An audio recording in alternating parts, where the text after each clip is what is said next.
Kenapa sih bahasa Indonesia itu menjadi bahasa persatuan kita? Kok bisa ya bahasa Indonesia itu mirip dengan bahasa Melayu? Dalam video ini, mari kita ungkap fakta-fakta penting dalam perkembangan bahasa Indonesia.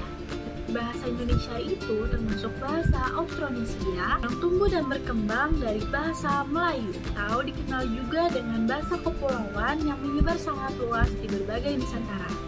Menurut Wikipedia, Austronesia mengacu pada wilayah geografis yang penduduknya menggunakan bahasa Austronesia.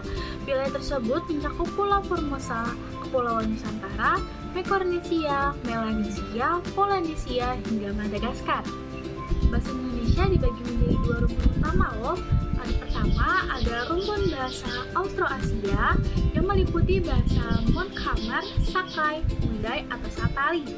Yang kedua ada rumpun bahasa Austronesia dari bahasa Melayu. Rumpun bahasa sendiri artinya pengelompokan bahasa yang memiliki asal-usul yang sama, kosakata, tata bahasa, dan struktur bahasa yang mirip. Terus kok bisa bahasa Indonesia itu mirip dengan bahasa Melayu? Nah, sejak zaman Sriwijaya, bahasa Melayu sudah menjadi bahasa pengantar antar daerah atau sudah biasa digunakan dalam perdagangan di Nusantara sebagai lingua franca atau bahasa perhubungan antar golongan, kerajaan, pedagang yang terus meluas di Nusantara. Pada zaman Belanda, bahasa Melayu juga diajarkan loh dalam ilmu pengetahuan. Makanya bahasa Melayu bisa berkembang lebih cepat ke daerah lain di Nusantara. Karena setiap kelompok mengalami perkembangan budaya bahasanya, jadi bahasa itu menjadi berubah dan tidak sama loh.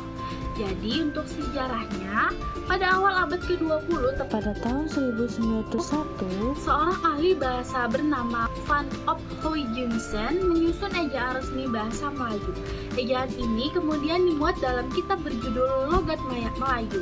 7 tahun kemudian, yakni tahun 1908, pemerintah mulai mendirikan Taman Bacaan Rakyat atau Komisi for the Volkslecture yang diubah namanya menjadi Balai Pustaka pada tahun 1917. 1933 mulai berdirinya Angkatan Sastrawan Muda yang menamakan Pujangga Baru, dipimpin oleh Sultan Takdir Al-Syabana. Kelompok ini membawa semangat baru dalam dunia sastra Indonesia dengan karya-karya yang lebih modern dan nasionalistis. Pada tanggal 25 sampai 28 Juni tahun 1938 telah dilangsungkannya Kongres Bahasa Indonesia pertama yang bertempat di Solo. Dari hasil kongres itu dapat disimpulkan bahwa usaha pembinaan dan pengembangan bahasa Indonesia telah dilakukan secara sadar oleh cendekiawan dan budayawan Indonesia saat itu. Lalu sehari setelah kemerdekaan bahasa Indonesia resmi diakui sebagai bahasa negara.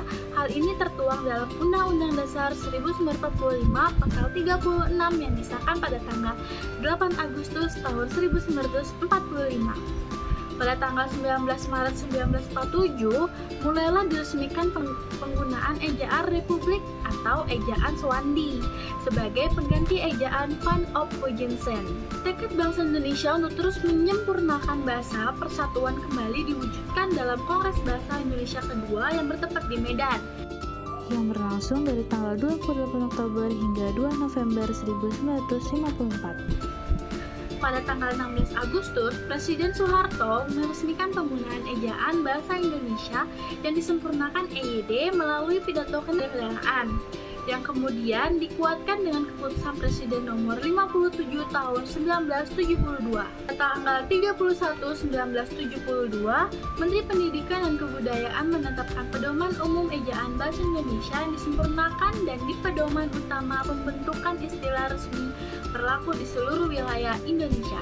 Lalu kembali lagi nih, kenapa bahasa Indonesia menjadi bahasa persatuan kita? Karena pada saat Sumpah Pemuda, bahasa Indonesia diikrarkan sebagai bahasa nasional yang berfungsi sebagai identitas, kebanggaan, alat komunikasi, dan pemersatu bangsa. Nah, itu dia penjelasan singkat tentang perkembangan bahasa Indonesia. Semoga penjelasan tadi bisa menambah wawasan kita semua ya teman-teman. Terima kasih yang sudah menonton.